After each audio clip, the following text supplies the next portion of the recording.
मेरा नाम अनंत है। मेरा प्रश्न शादी और तलाक के बारे में है। मैं शादीशुदा हूँ। नहीं नहीं, ये दोनों अलग अलग चीजें हैं। मैं आजकल देख रहा हूँ कि बहुत से यंगस्टर्स शादी ही नहीं करना चाहते, और कुछ लोग जो शादी करते हैं तो वो लोग कभी-कभी तलाक ले लेते हैं। तो क्या आप इस बारे में हमें कुछ बता सकते हैं सद्गुरु? देखिए, आपको शादी की व्यवस्था को समझने की जरूरत है।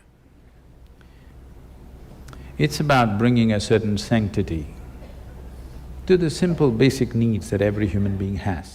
ये उन बुनियादी जरूरतों में एक तरह की पवित्रता लाने का एक तरीका है जो हर इंसान में होती है। शरीर की जरूरतें होती हैं, मानसिक जरूरतें होती हैं, आर्थिक जरूरतें होती हैं और भी बहुत सी जरूरतें होती हैं। इन सभी जरूरतों को पूरा करने के लिए हमने शादी नाम की एक व्यवस्था बनाई है, जिसमें ये सब कुछ एक समझदारी भरे तरीके से संभाला जा सकता है।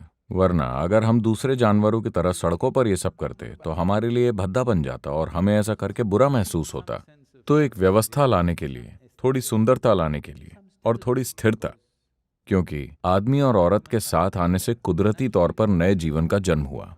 किसी भी दूसरे जानवर के मुकाबले इंसानी बच्चा सबसे कमजोर होता है, जिसे सबसे ज्यादा मदद की जरूरत होती है।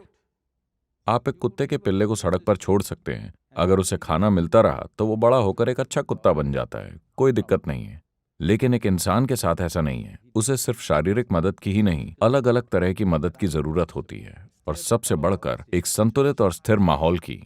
समाज में शादी होनी चाहिए या नहीं, इस प्रश्न पर बहस तब होती है जब लोग 18 साल के होते हैं, क्योंकि आपका शरीर आजादी की मांग करता है। ठीक है, उस समय हर कोई यह सवाल करता है, क्या शादी जरूरी है? हम जैसे चाहें वैसे क्यों नहीं रह सकते? पर जब आप 3 साल के थे तब आप शादी को बहुत कीमती मानते थे, एक टिकाऊ शादी को बहुत कीमती मानते थे, है ना? हाँ या ना? 45-50 साल का होने पर आप फिर शादी के हक में होते हैं। 18 से 45 के बीच ही आप इस पूरी प्रक्रिया पर सवाल खड़े करते हैं। क्योंकि जब शरीर हावी हो, उस समय अगर आप उससे हार मान लें तो वो हर व्यवस्था पर सवाल खड़े करेगा। ये हार्मोन के दम पर मिली आजादी है। ठीक है, आपकी बुद्धि पर हार्मोन हावी हो गए हैं, इसलिए आप हर चीज की बुनियाद पर सवाल खड़े करते हैं। मैं ये नहीं कह रहा कि शादी ही सबसे अच्छा उपाय है, लेकिन क्या आपके पास और कोई बेहतर तरीका है? अगर आपके पास इससे अच्छा तरीका हो तो शादी की जरूरत नहीं है। लेकिन आप कोई बेहतर तरीका खोज नहीं पाए, क्योंकि एक बच्चे के लिए एक संतुलित स्थिति जरूरी है।